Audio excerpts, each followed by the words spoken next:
ஓம் விக்னேஸ்வரா போற்றி, ஓம் நவக்கர நேரலை போற்றி. மகர ராசி நேயர்களுக்கு வணக்கம். மகர ராசி காலப்புருஷ சக்கரத்தின் 10ஆம் இடம் கர்மஸ்தானம்.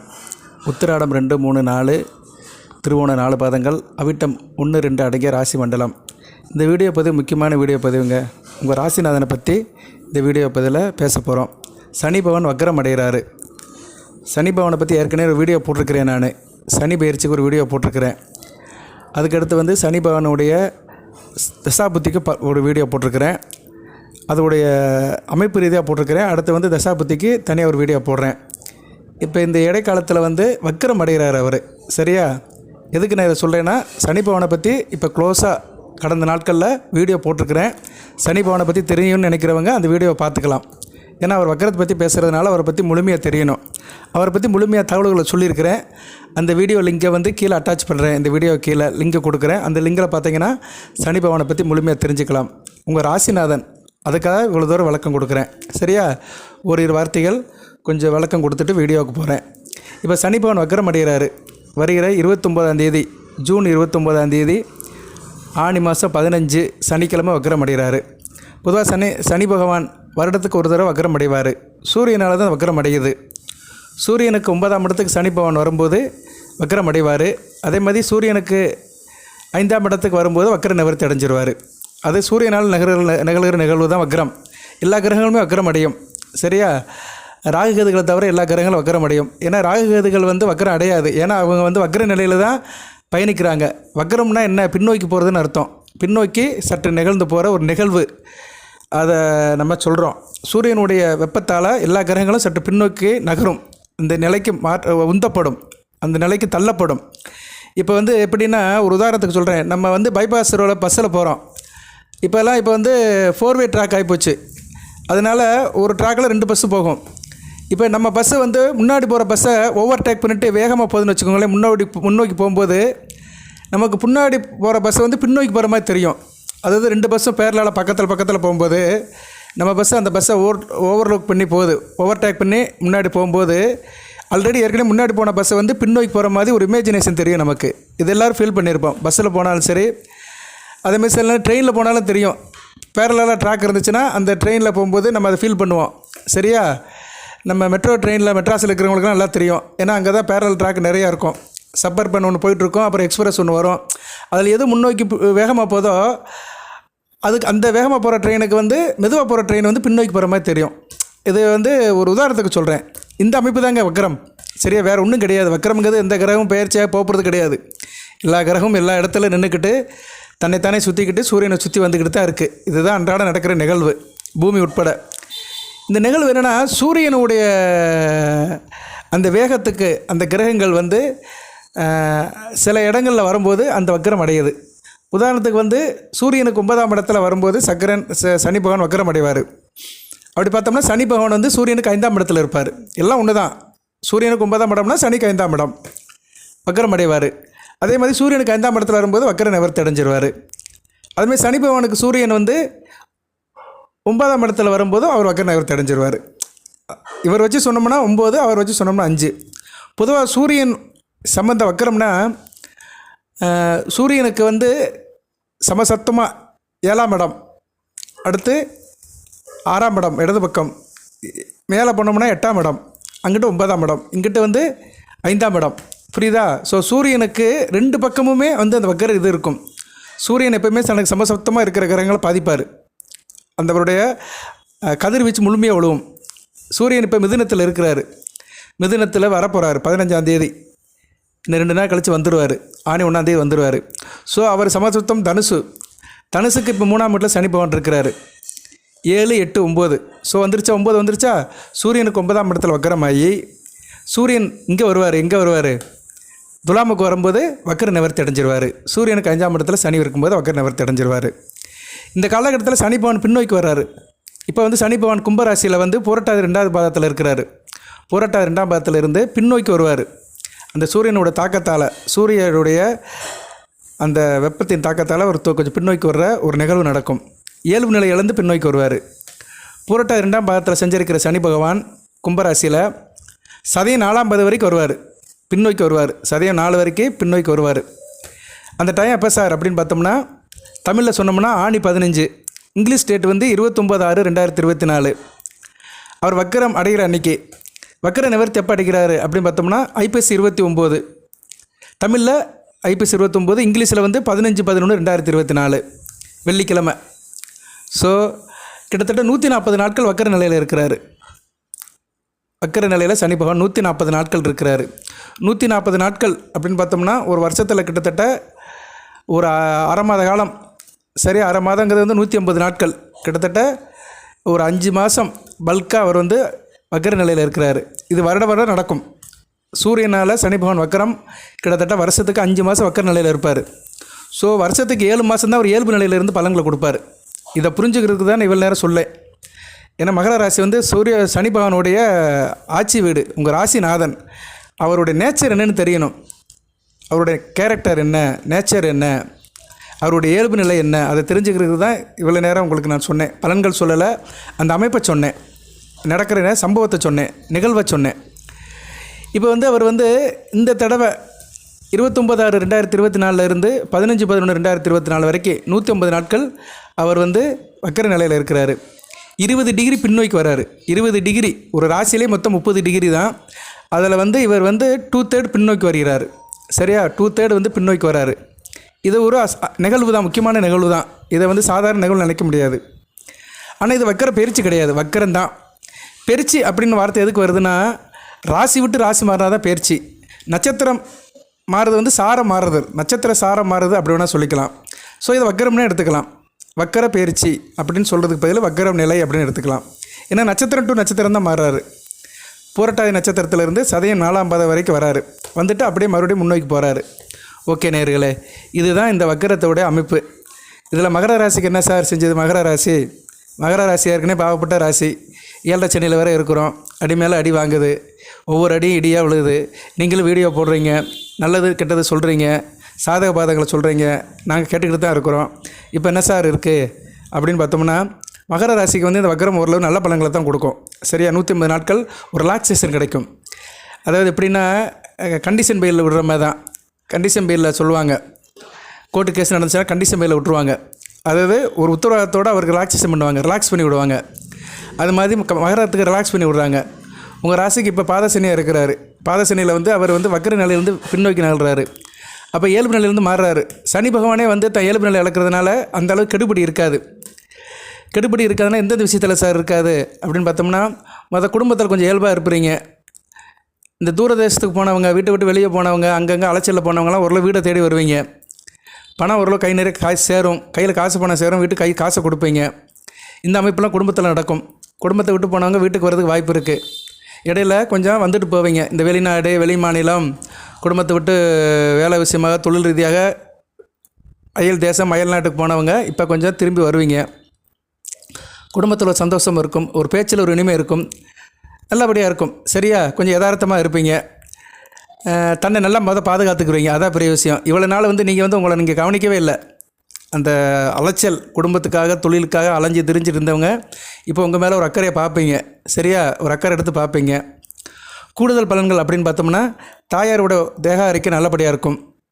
விவசாயம், நிலப்பலம் வச்சுருக்கவங்களுக்கு நல்ல ஒரு காலகட்டமாக இருக்கும். பில்டிங் ப்ரொமோட்டர், வீடு கட்டுறவங்களுக்கு நல்லா இருக்கும். கட்டடம் கட்டி வைக்கிறவங்களுக்கு, வீடு கட்டுற வேலையில் இருக்கிறவங்களுக்கு மழை இந்த காரியமெல்லாம் நடக்கும். வீட்டுக்கு தேவையான லோன்கள் கிடைக்கும். பண பரிவர்த்தனை ஈஸியாக இருக்கும். வண்டி வாகனம் வச்சுருக்கிறவங்களுக்கு மிகச்சிறப்பாக இருக்கும். Automobile engineering, mechanical engineering work shop, அப்புறம் கனகர வாகனங்கள், van driver, cleaner, auto driver, வண்டி வாகனம் வாங்கி வாடகைக்கு விடுறவங்க, அந்த விஷயத்தில் வந்து இன்சூரன்ஸ் கொடுக்குறவங்க, பணம் வாங்குறவங்க, டியூ கட்டுறவங்க, இது மாதிரி அந்த போக்குவரத்தில் இருக்கிறவங்களுக்குலாம் நல்லாயிருக்கும். போக்குவரத்துங்கிறது வார்த்தை சரியான வார்த்தை. அந்த போக்குவரத்து டிபார்ட்மெண்ட்டில் இருக்கிறவங்க, ஆடியோ ஆஃபீஸில் இருக்கிறவங்க, அப்புறம் வந்து கார்பரேஷன் பஸ்ஸு டிரைவர், கண்டக்டர், அந்த டிபார்ட்மெண்ட்டில் இருக்கிறவங்களுக்குலாம் நல்ல ஒரு காலமாக பார்க்கப்படுகிறது. கனகர வாகனமாக இருந்தாலும் சரி, சாதாரண வாகனமாக இருந்தாலும் சரி, டூ வீலராக இருந்தாலும் சரி. ஸோ வாகனம் சம்மந்தப்பட்ட அமைப்பில் இருக்கிறவங்களுக்கு நல்லபடியாக இருக்கும். அது ஃபேக்ட்ரியாக இருந்தாலும் சரி, அந்த ஃபேக்ட்ரியில் இருக்கிற உதிரி பானங்களை விற்பனை பண்ணுற ரீட்டைல் அவுட்லெட்டாக இருந்தாலும் சரி, ஹோல்சேல் அவுட்லெட்டாக இருந்தாலும் சரி, அது சம்மந்தப்பட்ட இதெல்லாம் நல்லாயிருக்கும். அதுபோக ஆயில் அண்ட் கேஸ் இண்டஸ்ட்ரியில் இருக்கிறவங்களுக்கு மிகச்சிறப்பாக இருக்கும். சரியா, கழிவுப் பொருட்கள், பெட்ராயில், பெட்ரோலு, அப்புறம் வந்து டீசல், வேக்சிலின், நிறைய சொல்கிறோம் ப்ராடக்ட் இருக்குது. அது நிறைய வருது. அந்த கச்சா எண்ணெயிலேருந்து தயாரிக்கிற கழிவுப் பொருட்கள் நிறையா இருக்குது. அது சம்மந்தப்பட்ட ஃபீல்டில் இருக்கிறவங்களுக்கு மிகச்சிறப்பாக இருக்கும். மெழுகும் அதுலேருந்து தான் வருது. ஒவ்வொரு ஸ்டேஜில் ஒன்று ஒன்று வரும். அது சம்மந்தப்பட்ட தொழில் இருக்கிறவங்களும் நல்லாயிருக்கும். ஓகே, நல்லாயிருக்கும், சுகப்படுவீர்கள். குடும்பமும் நல்லாயிருக்கும், குடும்பத்தில் இருக்கிற உறவுகளும் நல்லாயிருக்கும். அதனால் கொஞ்சம் ஒரு 140 நாட்களுக்கு கொஞ்சம் கலகலப்பாக இயல்பாக நல்ல நிலைமையில் இருப்பீங்க. அடுத்து மகர ராசி வேறு என்ன சார் பெனிஃபிட்டு? வம்பு வழக்கு பிரச்சனைலாம் ஓரளவு சார்ட் அவுட் ஆகும். கோர்ட்டு கேஸு, வம்பு வழக்கு இது இருந்துச்சுன்னா ஓரளவு சார்ட் அவுட் ஆகிரும். கடன் பிரச்சனை தீர்த்து போயிடும். கடன் இருந்தாலும் கடன் அடைச்சிருவீங்க. யாருக்கும் கடன் கொடுத்துருந்தாலும் அவங்க திருப்பி கொடுத்துருவாங்க. கடன் பிரச்சனையில் இருந்த அந்த தொய்வு சரியாக போயிடும். அந்த இழுபறி சரியாக போய் செட்டில்மெண்ட் ஆயிரும். சரியா? கடன் பிரச்சனை ஓரளவு செட்டில்மெண்ட் ஆகும். அது முழுசாகதா இல்லையோ அதுக்கு வேண்டிய முகாந்திரம் நடக்கும். அந்த விஷயம் ஓரளவு சார்ட் அவுட் ஆகி மனதுக்கு சந்தோஷமான நிகழ்வுகள் நடக்கும். அந்த விஷயத்தை பொறுத்தளவு ஓரளவு இதமான சூழ்நிலை இருக்கும். மூத்த சகோதரனுக்கு உங்களுக்கு இருந்த பிரச்சனைகள்லாம் பெண்ணுக்கெல்லாம் சரியாக போயிடும். சரியா? சில பேர் அண்ணன் தம்பிக்கிட்ட பேசாமல் அண்ணன் அக்கா கிட்ட பேசாமல் இருந்திருப்பாங்க. அதெல்லாம் சரியாக போயிடும். காரிய வெற்றி இருக்கும். முழுமையான காரியம் கிடைக்கும். தொட்ட காரியம் தொடங்கும். காரிய அனுகூலம் இருக்கும். வெற்றி மேல் வெற்றி கிடைக்கும். நல்ல விதமாக பார்க்கப்படுகிறது. சுருக்கமாக சொன்னோம்னா சனி பகவானுடைய வக்கர பயிற்சி மகர ராசிக்கு நல்லா இருக்குங்க. மற்ற கிரகங்களோட கான்ட்ரிபியூஷன்லாம் வேறு. சரி, அதுக்கெல்லாம் நான் வீடியோ போடுவேன். அதுபோக சனி பகவான் காரகத்துவம் நிறைய இருக்குது. அதிலெல்லாம் கொஞ்சம் சரிப்பட்டு வருவீங்க. மனதில் ஒரு நல்ல எண்ணம் இருக்கும். நயவஞ்சம், விரோதமெல்லாம் ஓரளவு விடுபட்டு போயிடும். நேர்மறை ஆற்றல் இருக்கும். எதிர்மறை ஆற்றல் மறைஞ்சு நேர்மறை ஆற்றல் இருக்கும். 2ஆம் இடத்துல அவர் வக்கரம் அடைகிறாரு. குடும்பத்தில் கொஞ்சம் இணக்கமாக இருப்பீங்க. எல்லாருக்கிட்டையும் புரிதலாக இருப்பீங்க. உங்களை எல்லோரும் நல்லபடியாக வச்சுக்கிடுவாங்க. நீங்களும் குடும்பத்துக்கு தேவையானதை பார்ப்பீங்க. சரியா? குடும்பத்தில் உங்களோட அட்டென்ஷன் கூடுதலாக இருக்கும். இது மாதிரிலாம் சனி பகவான் நிறைய செய்வார். தன்னோட காரகத்தையும் மாற்றிக்கிடுவார். சரியா? வேலை பார்க்குறவங்க ஓரளவு வீட்டுக்காகவும் இருப்பீங்க. வேலைன்னு அலைஞ்சிட்டு இருந்தவங்க வீட்டு மேலேயும் ஒரு கண்ணை வைப்பீங்க. வீட்டு மேலேயும் ஒரு அன்பு செலுத்துவீங்க. குடும்பத்தார் மேலேயும் ஒரு கனிவு இருக்கும், பணிவு இருக்கும். எல்லாமே நல்லபடியாக பார்க்கப்படுகிறது. ஓகே, மகர ராசி கூடுதலாக சொன்னோம்னா திருமண வாழ்க்கையில் பிரச்சனை சரியாயிரும். கணவன் மனைவி உறவுக்குள்ளே இருந்த அந்த முட்டாள் மோதலாம் ஓரளவு செட்டில் ஆகி நல்ல நிலைமைக்கு வந்துடுவீங்க. 2 பேரும் ஒன்றா சந்தோஷமாக வாழ்கிறதுக்கு ஒரு வாய்ப்பு இருக்கும். எல்லாத்துக்கும் இல்லை, சில பேருக்கு இருந்திருக்கு, இல்லைன்னு சொல்ல முடியாது. சனி பகவான் ஜனன ஜாதத்தில் சரியில்லாமல் இருக்கிறவங்களுக்குலாம் அந்த அமைப்பு இருந்திருக்கும். அந்த கோச்சாரத்தில் 7 லட்சணையில் சில பிரச்சனையை கொடுத்துருப்பாரு. ஏன்னா 8ஆம் இடத்தை பார்க்குறாரு அல்லவா, மாங்கல்ய ஸ்தானத்தை பார்க்குறதுனால சில பிரச்சனையை கொடுத்துருப்பாரு. அவங்களுக்கெல்லாம் இப்போ கொஞ்சம் நிவர்த்தி கிடைக்கும். அதுபோல் சில பேருக்கு 2வது குழந்தையோ 3வது குழந்தையோ வாய்ப்பு கிடைக்கும். பெண்களுக்கு 2வது குழந்தை 3வது குழந்தை கர்ப்பமாக இருக்கோ இல்லைன்னா குழந்தை பத்துக்கிறதுக்கோ ஒரு சான்ஸை கொடுப்பாரு. இருந்தாலும் அந்த டெலிவரி கொஞ்சம் சிக்கலாக தான் இருக்கும். சரியா? கொஞ்சம் கவனமாக பார்த்துக்கணும். இப்போதைக்கு பெண்களுக்கு என்ன சொல்ல வரேன்னா, இப்போ இந்த அடுத்து வருகின்ற 140 நாட்களில், அதாவது ஜூன் மாதத்துக்கு மேலே ஒரு 5 மாத காலத்துக்குள்ளே இருக்கிறவங்களுக்கு டெலிவரி ஆகுதுன்னா உடல் நல்லா ஹெல்த்தை பார்த்துக்கோங்க. டாக்டர்கிட்ட போய் செக் பண்ணிக்கோங்க. செக்கப்புக்கு போங்க. டயத்துக்கு மருந்து மாத்திரை சாப்பிட்டுக்கோங்க. டெலிவரியில் சிக்கல் வரலாம் மகர ராசி சேர்ந்த பெண்களுக்கு. அதனால் கொஞ்சம் கவனமாக இருந்துக்கோங்க. அரசியல் இருக்கிறவங்க கவனமாக இருக்கணும். சரியா? அது ரொம்ப முக்கியங்க. அரசியல்வாதிகளுக்கு சரியில்லை. நான் அதை இப்போ தான் சொல்கிறேன். உங்கள் பதவிக்கெல்லாம் ஒரு பிரச்சனை வரதுக்கு வாய்ப்பு இருக்குது. சில பேருக்கு பதவி கூட காலியாகலாம். அதனால் அரசியல்வாதிகளாம் கவனமாக இருக்கணும். ஏன்னா இது சூரியனுக்கும் சனிக்கும் நடக்கிற ஒரு யுத்தமாக தான். சூரியனால் அவர் பின்னோக்கி போகிறாரு. ஆமாம், இதில் கூடுதல் இன்னொரு தகவல் என்னென்னா அதையும் சொல்லிடுவோம். சூரியன் தாட்சியாயனத்தை நோக்கி தான் வராரு. ஸோ சூரியனுடைய அந்த ஆக்ரோஷம் இருக்காது. ஏன்னா சூரியன் வருஷத்துக்கு 2 தடவை அவருடைய நிலைப்பாடு மாறுவார். உங்கள் ராசி மகர ராசி, அதாவது தை 1ஆம் தேதியிலேருந்து உத்திராயணத்தை நோக்கி போவார். உச்சி விட்டு நோக்கி போகிறதுனால ஃபோர்ஸாக இருப்பார். அந்நேரம் வக்கரமாற கிரகங்கள் ரொம்ப இயல்பு நிலை பாதிக்கும். அது எப்படின்னா அவருடைய அந்த உச்ச தாக்குதல் அவரே உச்சமாக இதாக இருப்பார். ஆக்ரோஷமாக இருக்கும்போது அந்நேரம் வக்ரமடைய கிரகங்கள் ரொம்ப பலவீனமாகும். இப்போ அவர் தாட்சாயணத்தை நோக்கி தான் போகிறார். தான் நீச விட்டை நோக்கி தான் போகிறாரு.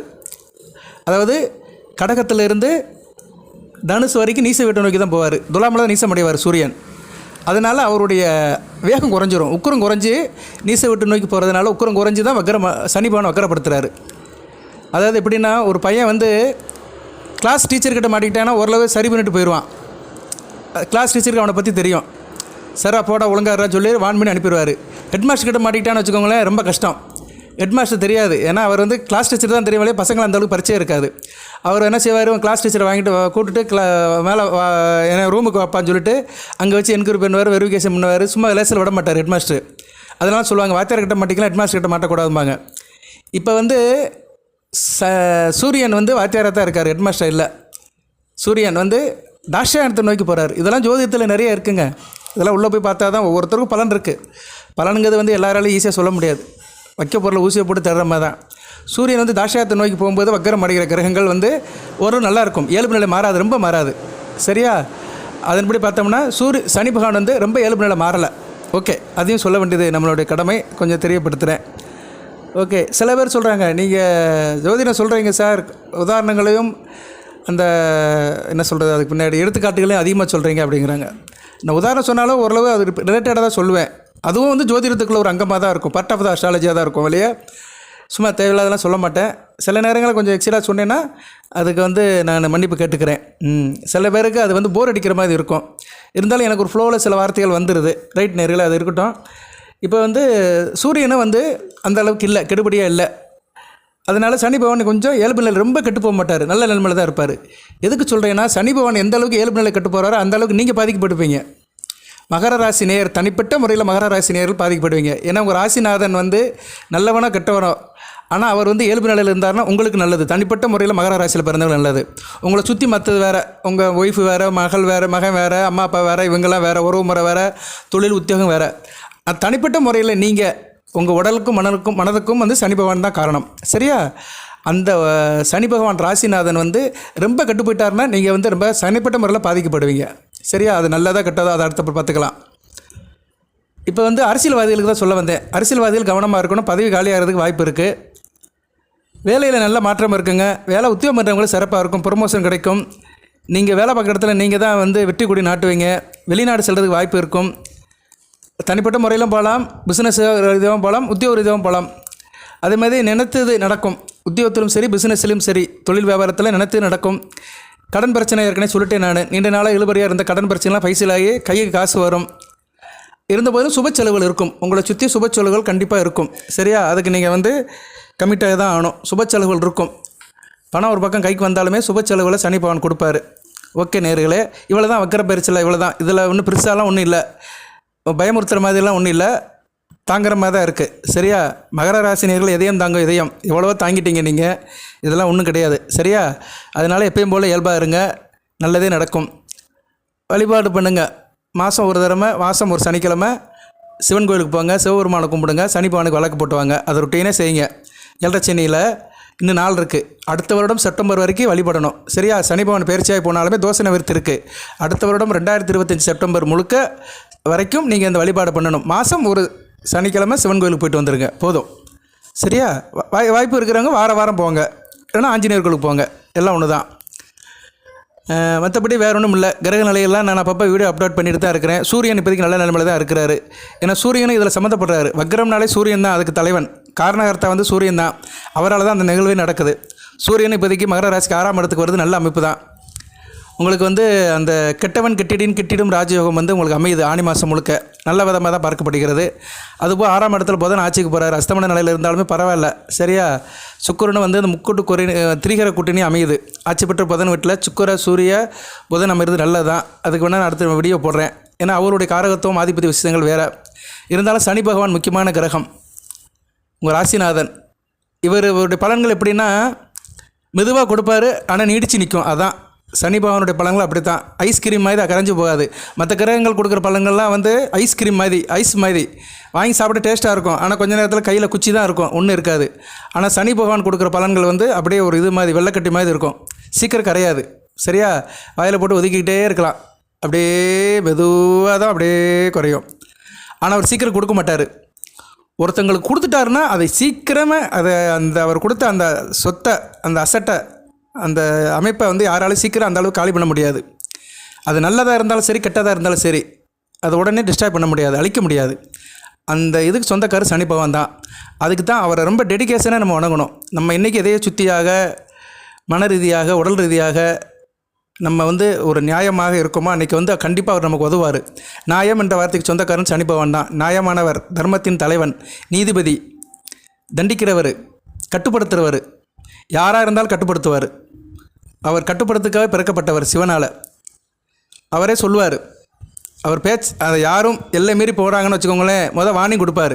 ஃபஸ்ட்டு, செகண்டு, தேர்டு 3 வார்னிங் கொடுப்பார். அவன் 3 வார்னிங் கேட்கலைன்னா 4வது வார்னிங்கில் தடுத்துருவார். சரியா? அவர் தடுத்துட்டாருன்னா அதுக்கு மேலே அப்பீலே கிடையாது. ஸோ சனி பகவானுடைய அமைப்பு அப்படி. அதனால் அவர் உங்கள் ராசிநாதனாக இருக்கிறதுனால சனி திசை நடக்கிறவங்க கொஞ்சம் நல்லாயிருக்கும். சனி திசை நடக்கிறவங்களுக்கு இப்போ ரிலாக்ஸேஷனாக இருக்கும். சரியா? சனி திசையில் அதுக்கு மேலே நான் சனி திசைக்கு வீடியோ போடுறேன். ஏற்கனவே ஒரு வீடியோ போட்டிருக்கிறேன். புத்திக்கு இன்னும் வீடியோ போடலை. ஒவ்வொரு புத்திக்கும் வீடியோ போடுறேன். பரிகார வழிபாடு சொல்கிறேன். ஓரளவு தான் சொல்ல முடியும். இந்த வீடியோ கேட்குற எல்லாத்துக்குமே எல்லாருடைய கஷ்ட நஷ்டத்தை என்னால் தீர்க்க முடியாது. அதுக்கு வழி சொல்ல முடியாது. ஏன்னா கோச்சார பலன்கள் தான். உங்களுக்கு தனிப்பட்ட முறையில் ஜாதகம் இருக்கும், லக்கணம், தசாபுத்தி, கிரக அமைப்புகள் தனியாக இருக்கும். அதுக்கேற்ற மாதிரி தான் உங்களுக்கு சுற்றி நடக்கும். இருந்தாலும் இதுவும் உங்களை சார்ந்து வரும். இதுவும் உங்களுக்கு கிடைக்கும். சரியா? ரைட்டா? தனித்து யாரால் இயங்க முடியாது. இந்த சமுதாயத்தில் சேர்ந்து தான் வாழ முடியும். அதில் இதுவும் உட்பட்டு தான். சரியா? அதனால் மகர ராசி நேயர்களுக்கு இந்த வக்கரம் பயிற்சின்னு சொல்ல முடியாது. இந்த சனியினுடைய வக்கரம் நல்லபடியாக தான் இருக்குது. வாழ்த்துக்கள். எல்லாம் வல்ல இறைவன் மகர ராசி நேயர்களுக்கு சில சௌபாகியத்தையும் சில ஐஸ்வர்யத்தையும் சில நன்மையிலும் கொடுப்பார். அனைத்து வளங்களையும் நலங்களையும் பற்றி தேக ஆரோக்கியத்துடன் தீர்க்காயலுடன் நீடோடி வாழ்க, நிறைந்த வளம் பெறுக. நன்றி நேயர்களே.